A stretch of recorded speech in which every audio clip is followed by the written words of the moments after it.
وہ اولیاء اکرام جنہوں نے اسلام کی ترویج میں اپنا کردار کس طرح سے ادا کیا اور آج تک کس طرح سے وہ زندہ ہیں۔ آج ہم بات کریں گے حضرت داتا گنج بخش علی حجویری رحمۃ اللہ علیہ پاک کے عرص مبارک کے بارے میں، کس طرح سے ان کی ولادت سے لے کر کس طرح سے انہوں نے اسلام کی ترویج کی برصغیر میں، کس طرح سے لاہور میں کس طرح سے وہ بسر ہوئے آ کے، اس حوالے سے جانیں گے۔ ہمیں جوائن کیا ہے جناب مفتی غلام یاسر نظامی صاحب نے۔ السلام علیکم۔ وعلیکم السلام۔ کیسے ہیں مفتی صاحب؟ جی الحمدللہ، بہت بہت شکریہ پروگرام میں آنے کے لیے۔ نوازش۔ سر میں آپ سے جاننا چاہوں گی کہ جیسے کہ آپ سب ہمیں پتہ ہے کہ میلہ جو ہے وہ چل رہا ہے اور ہم سب اس چیز کو میلے سے یاد رکھتے ہیں۔ میلہ ہے، وہاں حاضری کے لیے جانا ہے، وہاں پہ جو بھی لوازمات موجود ہوتے ہیں کھانے کے وہ کرنا ہے، یا چراغ جلانے کے لیے جانا ہے۔ بہت سارے کم لوگ ہیں جو اس بات کی حقیقت کو جانتے ہیں کہ داتا صاحب کہ کیا ان کی اسلام کے لیے خدمات رہی ہیں، کس طرح سے وہ یہاں پہ آ کے بسر ہوئے اور ہم ان کو کیوں یاد کرتے ہیں۔ اس حوالے سے مجھے لگتا ہے تعلیم و تربیت دینا، جو لوگ وہاں جا رہے ہیں ان کو بھی پتہ ہونا بہت ضروری ہے کہ مزارات پہ یا کہیں بھی جانے کے وہ تقاضے ہوتے ہیں وہ پورے کرنے ضروری ہیں، اور سیکنڈلی ان کی خدمات کو یاد رکھنا تعلیم کے ذریعے، غور و فکر کے ذریعے، ریسرچ کے لیے بہت ضروری ہے۔ جی بالکل، آپ نے بسم اللہ الرحمن الرحیم، آپ نے بالکل بجا فرمایا ہے۔ حضرت داتا گنج بخش علی حجویری، ابھی آپ کا 982واں عرص پاک وہ جاری ہے۔ آپ 400 ہجری میں افغانستان کا ایک شہر غزنی، آپ اس کا ایک محلہ ہے جلاب، آپ اس میں پیدا ہوئے۔ آپ کو جلابی بھی کہا جاتا ہے اور حجویری بھی کہا جاتا ہے، اور اس کی وجہ یہ ہے آپ کے والد محترم وہ جلاب کے رہنے والے تھے، آپ کی والدہ محترمہ وہ حجویر کی رہنے والی تھی، اسی نسبت سے آپ کو جلابی بھی کہا جاتا ہے اور حجویری بھی کہا جاتا ہے۔ آپ کا نام علی بن عثمان، کنیت ابو الحسن، لقب جس طرح کہ آپ نے اپنے انٹرو میں بیان فرمایا حضرت داتا گنج بخش علی حجویری۔ دنیا جہان میں ہم لوگ جہاں پر جس خطے میں مرضی چلے جائیں، آپ کی ذات بابرکات کا تعارف جو ہے وہ اسی ایک شعر سے ہو جاتا ہے۔ گنج بخش فیض عالم، مظہر نور خدا، ناکساں را پیر کامل، کاملاں را رہنما۔ بلا شبہ آپ کی ذات بابرکات، آپ کا ذکر کرنا، آپ کی ذات بابرکات سے فیض حاصل کرنا، یہ ہمارے لیے سعادت کا باعث ہے، اور آپ کا ذکر جو ہے یہ ہمارا دینی تقاضا بھی ہے۔ اللہ پاک نے قرآن عزیز میں بھی فرمایا ہے اولئک الذین انعم اللہ من النبیین والصدیقین والشہداء والصالحین وحسن اولئک رفیقا، کہ ان لوگوں کا ذکر کرنا کہ جن پر اللہ پاک کا فضل و کرم ہوا ہے، یہ در حقیقت اللہ کے فضل و کرم کو حاصل کرنے کا ذریعہ ہے۔ آپ کی اگر ہم ذات بابرکات کو دیکھیں تو آپ جناب سیدنا علی المرتضیٰ کی آل اولاد میں سے ہیں، حسنی سید ہیں، اور آپ کا جو سلسلہ بیعت ہے جسے پیری مریدی کا نام دیا جاتا ہے، وہ سیدنا جنید بغدادی رحمہ اللہ تعالی ان سے ملتا ہوا، پھر آگے جناب سیدنا علی المرتضیٰ شیر خدا تک جا پہنچتا ہے۔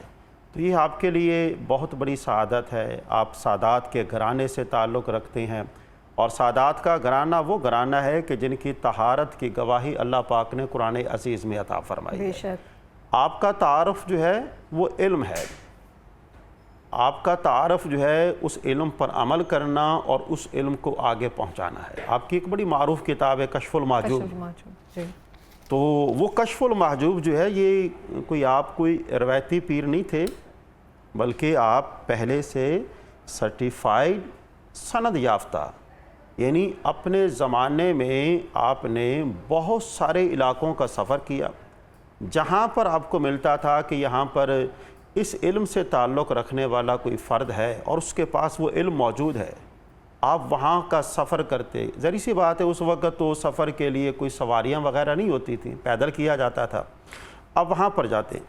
اب بیان کیا جاتا ہے کہ 300 مشائخ اعظام، 300 مشائخ اعظام کے پاس آپ تشریف لے گئے اور ان سے جا کر وہ علم حاصل کیا۔ وہ علم کیا ہے؟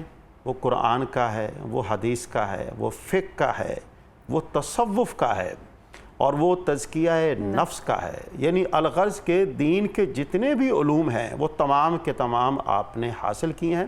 آپ کے ابتدائی حالات میں ذری سی بات ہے، آپ مادرزاد ولی ہیں، پیدائشی ولی ہیں، اور ولایت جو ہے یہ اللہ کا فضل ہے، آپ محنت کے ذریعے، ریاضت کے ذریعے حاصل نہیں کر سکتے۔ اللہ پاک جسے چاہتا ہے یہ مقام اور مرتبہ عطا فرماتا ہے۔ سورہ جمعہ کے اندر بھی اس بات کو بیان کیا گیا، ذالک فضل اللہ یؤتیہ من یشاء واللہ ذو الفضل العظیم، یہ اللہ کا فضل ہے اور اللہ پاک جسے چاہتا ہے اسے عطا فرماتا ہے۔ آپ کے پیر و مرشد ہیں حضرت ابو الفضل ختلی، ان سے آپ نے سارے کا سارا فیض جو ہے وہ حاصل کیا ہے، اور آپ کے استادوں میں 300 اساتذہ اکرام ہیں، 300 مشائخ اعظام ہیں، ان میں سر فہرست جو ہیں حضرت ابو القاسم گرگانی جو ہیں، ان کا نام مبارک آتا ہے کہ جو فیض آپ نے ان سے حاصل کیا وہ آپ نے کسی اور سے حاصل نہیں کیا۔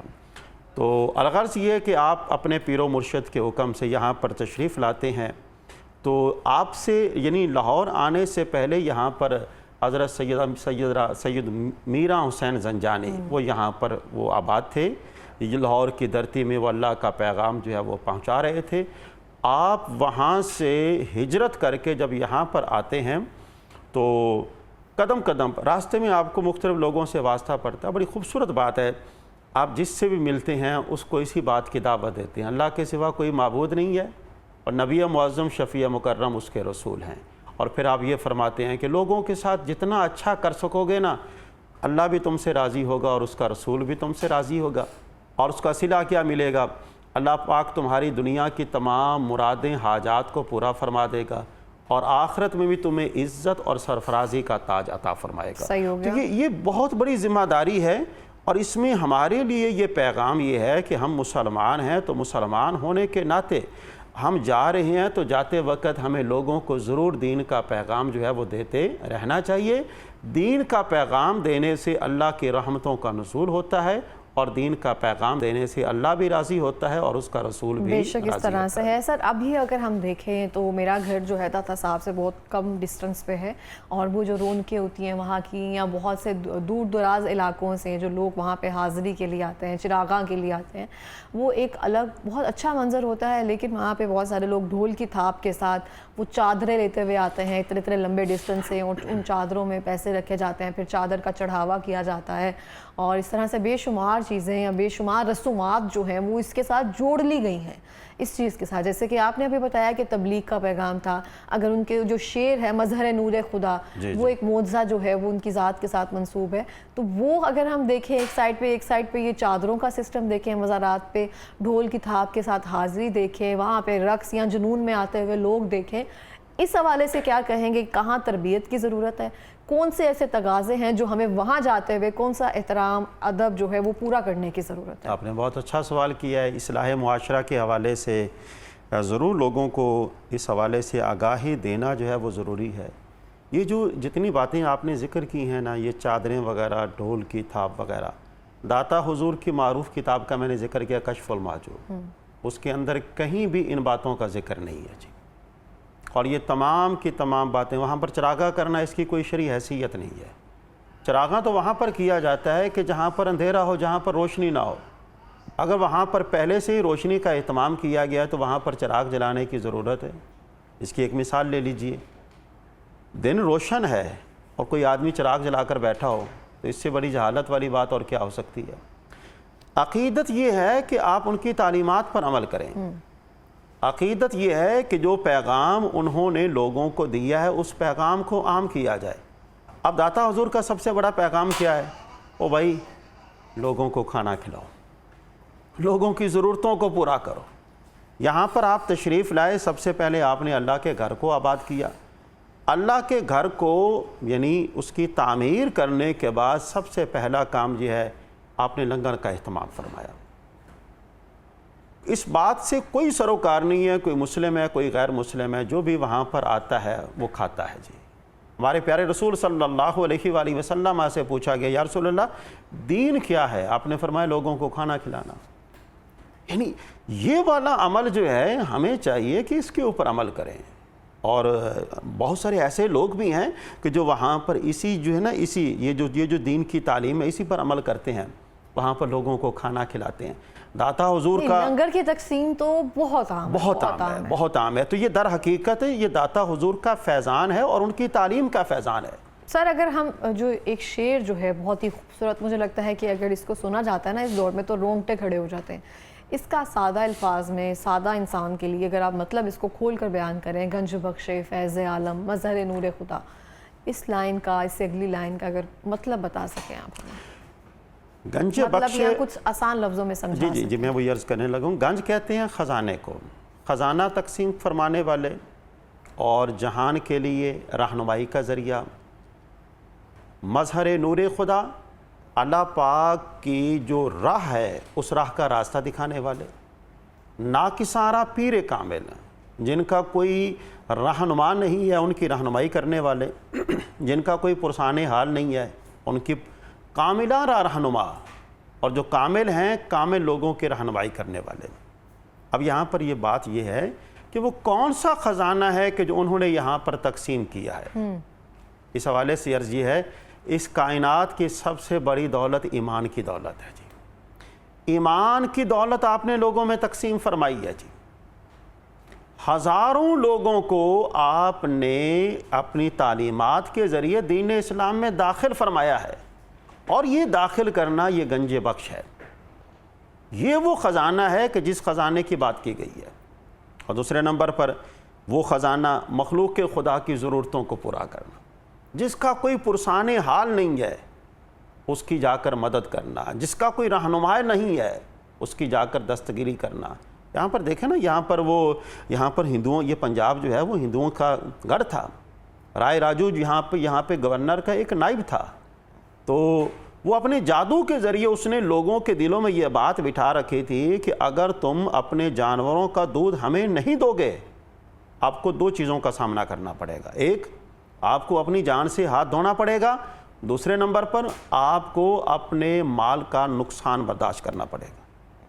تو داتا حضور جب یہاں پر تشریف لائے آپ نے فرمایا ایسی کوئی بات نہیں ہے، آپ اللہ کی ذات پر بھروسہ رکھیں، موت دینے والی ذات اللہ کی ذات ہے، جان کی حفاظت کرنے والی ذات اللہ کی ذات ہے، مال کی حفاظت کرنے والی ذات اللہ کی ذات ہے، آپ ہمیں یہ ساری کی ساری چیزیں دیں اور پھر اس کے بعد اس کے نتائج دیکھیں۔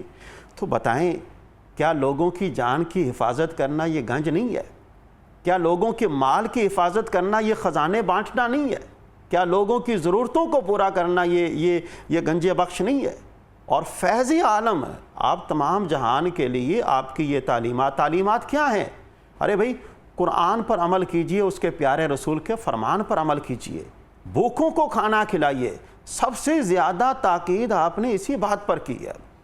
آپ کے 24 گھنٹے آپ کا در ہمیشہ کھلا رہتا تھا، کوئی بھی وہاں پر آیا آپ کسی کو خالی ہاتھ نہیں جانے دیتے تھے، لوگوں کا بوجھ اٹھاتے، ان کی ضرورتوں کو پورا کرتے، یتیموں کے سروں پر دست شفقت رکھتے، جو بیوائیں تھیں جن کا کوئی پرسان حال نہیں تھا ان کی جا کر ضرورتوں کو پورا کرتے تھے۔ اور پورا کرنے کا اسلوب کیا ہے؟ اس انداز سے پورا کرتے کہ سوسائٹی کے کسی فرد کو پتہ بھی نہیں چلتا تھا، یہاں تک کہ جن کی ضرورتیں پورا کی جا رہی ہیں ان کو بھی پتہ نہیں چلتا تھا کہ ہماری ضرورتیں پورا کرنے والا کون ہے۔ یہ فیضان ہے، اور یہ فیضان کہاں سے حاصل ہوا ہے؟ یہ جناب سیدنا علی المرتضیٰ کے گھرانے کا فیضان ہے، یہ جناب سیدنا حسین کا فیضان ہے، یہ جناب سیدنا کو بھی سلام ہے، یہ جناب سیدنا امام حسن کا فیضان ہے کہ جب وہ چیزیں لوگوں میں تقسیم فرماتے تھے وہ لوگوں میں تشہیر نہیں کرتے تھے، وہ خبر گیری رکھتے تھے۔ اب خبر گیری رکھنا، لوگوں کی ضرورتوں کو پورا کرنا، اس سے بڑی بات اور کیا ہو سکتی ہے؟ دیکھیں، بر صغیر پاک و ہند کے اندر حضرت خواجہ سلطان الہند معین الدین چشتی اجمیری، جس شعر کی آپ نے بات کی ہے نا، یہ شعر در حقیقت ان کا ہے۔ وہ 40 روز انہوں نے یہاں پر آ کر چلا کیا ہے، وہ آگے جگہ بھی ان کے مزار مبارک کے سامنے بنی ہوئی ہے، تو اور وہ ہے یہاں پر یہ شعر انہوں نے کہا ہے۔ اور بابا فرید الدین گنج شکر، پیر مہر علی شاہ تاجدار گولڑا شریف، کراچی میں حضرت غازی جو ہیں، وہ کون سا ایسا ولی ہے کہ جس نے فیض کے حصول کے لیے داتا حضور کی بارگاہ پر حاضری نہیں دی ہے؟ ان سے بڑھ کر دین کا کوئی جاننے والا نہیں ہے۔ انہوں نے بتایا ہے کہ جن پر اللہ کی مہربانی ہونا، جن پر اللہ کی کرم نوازی ہو، اور آپ کی کرم نوازی کے کیا کہنے ہیں، آپ تو حسنی حسینی سید ہیں، حسنی سید ہیں، اور سادات کے گھرانے سے آپ تعلق رکھتے ہیں. جو اللہ کے نیک بندے کی بارگاہ میں چلا جاتا ہے خدا اس پر بھی رحمتوں کا نزول فرماتا ہے اور اس پر کرم نوازیاں فرماتا ہے. اور جن کی مرادیں پوری نہیں ہوتی، داتا حضور کی ذات ببرکات اپنی حیات مبارکہ میں باب الحوائج تھے، اور اس کے بعد آپ کا مزار مبارک باب الحوائج ہے. باب الحوائج کا مطلب کیا ہے؟ جس کی جو بھی جائز مراد ہو وہاں پر جا کر اللہ کی بارگاہ میں بیان کر دیں، اس نیک بندے کے توسل سے اللہ پاک اس کی مراد کو پورا فرما دیتا ہے. وہ فیضان کا سلسلہ اس وقت بھی جاری تھا، آج تقریباً 1000 سال ہونے کو ہے، لیکن فیض کا سلسلہ آج بھی جاری ہے. آج بھی لوگ، جس طرح کہ آپ نے بات کی کہ میرا گھر بھی داتا حضور کے گھر کے ساتھ ہے، مجھے اچھے سے یاد ہے جو لوگ بھی لاہور میں جب آیا کرتے تھے نا، وہ کہتے تھے ہم نے جہاں پر مرضی جانا ہے پہلی حاضری جو ہے وہ پہلا سلام جو ہے وہ داتا حضور کا سلام ہے. اور ہماری سب سے بڑی پہچان یہ ہے کہ ہم دنیا جہاں کے کسی خطے میں چلے جائیں، ہمیں اگر جانا جاتا ہے تو پہچانا جاتا ہے تو داتا حضور کی ذات کی وجہ سے پہچانا جاتا ہے. ارے لاہور شہر کے رہنے والے ہیں، اگلا تعارف، ارے یہ تو داتا کی نگری ہے، یہ تو داتا حضور کا شہر ہے. تو جب ہم جیسے لوگ یہاں پر حاضری دینا اپنے لیے باعث سعادت سمجھتے ہیں، تو جو علماء اکرام ہیں، جو اولیاء اکرام ہیں، جنہوں نے یہاں سے فیض حاصل کیا ہے، جنہوں نے یہاں سے آ کر اپنی علمی گتھیاں جو ہیں وہ سلجھائی ہیں، ان پر خدا کی کرم نوازی کا عالم کیا ہوگا. ہم یہ ذکر کر رہے ہیں تو میرا تو یہ ایمان اور یقین ہے، ہمارا یہ ذکر کرنا ہمارے لیے سعادت کا باعث ہے. بالکل اس طرح سے ہر ایک کو کسی بھی چیز کی توفیق نہیں ہوتی ہے، اس کی ذات کا فضل ہوتا ہے. اچھا، اگر ہم مجموعی طور پر بات کریں، بہت سارے لوگ اس عرس مبارک کے حوالے سے اب کیا ذمہ داری عائد ہوتی ہے ایک عام شخص پر کہ جاتے ہوئے وہاں پہ کیا چیزیں، کیا تقاضے ہمیں اپنانے کی ضرورت ہے کہ بے حرمتی بھی نہ ہو، اور جو ظاہری طور پر تقاضے، جن چیزوں کو ہم نے روایتی طور پر اس چیز کے ساتھ جوڑ دیا ہوا ہے، وہ بھی دور رہ سکے. جی، اس کا بہتر طریقہ کار یہ گھر سے باوضو ہو کر جائیں. داتا حضور کی بارگاہ میں جب جانا ہے، آپ نے سوال کیا ہے کہ جانے کے تقاضے کیا ہیں، جانے کے آداب کیا ہیں، باوضو ہو کر جائیں، کلام پڑھتے جائیں. اور کلام میں کیا ہے؟ سورہ فاتحہ، سورہ اخلاص، یہ تلاوت کرتے ہوئے جائیں. اور وہاں پر جا کر بڑے باادب طریقے کے ساتھ، کوئی ہلڑ بازی نہیں ہے، کوئی نعرے بازی نہیں ہے، وہاں پر جا کر آپ نے ایک طرف ہو کر بیٹھ جانا ہے اور کلام پاک پڑھتے ہوئے یہ کلام ایصال کرنا ہے. اللہ کی میں نے یہ پڑھا ہے، میرے مالک اس کو قبول فرما. اب اس کا ظاہری سی بات ہے، جو پڑھا جاتا ہے اس پر اجر و ثواب ملتا ہے. اور میرے مالک جو اجر و ثواب تو نے بخشا ہے، میں تیرے اس نیک بندے کی روح کو بخشتا ہوں جی. اور پھر اس کے بعد ادب کیا ہے جی؟ پھر بندہ اپنی اللہ کی بارگاہ میں اپنی حاجات کو پیش کرے، تیرا یہ نیک بندہ ہے. اور جہاں پر اللہ کا نیک بندہ ہوتا ہے وہاں پر رحمتوں کا نزول ہوتا ہے، اور جہاں پر رحمتوں کا نزول ہوتا ہے وہاں پر دعائیں قبول کی جاتی ہیں. ٹھیک ہو گیا، بہت بہت شکریہ. وہاں پر دعائیں قبول کی جاتی ہیں. ہم لوگ وہاں پر جاتے ہیں، آپ نے پوچھا ہم کیوں جاتے ہیں؟ ہم وہاں پر اس لیے جاتے ہیں تاکہ ہماری مرادیں جو ہیں وہاں پر پوری ہو جائیں، ہماری دعائیں جو ہیں وہ وہاں پر پوری ہو جائیں، ہماری جو دلی تمنائیں ہیں وہ وہاں پر پوری ہو جائیں. ان نیک لوگوں کی درگاہوں پر حاضری دینے سے اللہ کی رضا بھی ہمیں حاصل ہوتی ہے اور اس کے پیارے رسول کی رضا بھی ہمیں حاصل ہوتی ہے. تو یہ وہ تقاضے ہیں اور جن تقاضوں کو بجا لانے کی ضرورت ہے. اور ان کا پیغام کیا میں عرض کر دوں، ان کا پیغام یہ ہے، نماز با جماعت ادا کریں جی. یہ نہیں ہے کہ آپ چادریں وغیرہ چڑھائیں، یہ وہ سب کا سب کچھ کریں اور آپ اللہ کے فرمان پر عمل کریں. نہیں، ایمان کے اظہار کا سب سے بہترین ذریعہ نماز ہے. آپ نماز با جماعت قائم کریں اور اس کے بعد ماں باپ کے ساتھ اچھا سلوک کریں، عزیز رشتہ داروں کے ساتھ اچھا سلوک کریں. اس کے بعد کوئی آپ کا جاننے والا ہے، نہیں جاننے والا، اس کو سلام کریں اور اپنا دسترخوان لوگوں کے لیے کھلا رکھیں. آپ لوگوں کو کھلائیں گے، آپ کو کھلانے والا کون ہے؟ اللہ.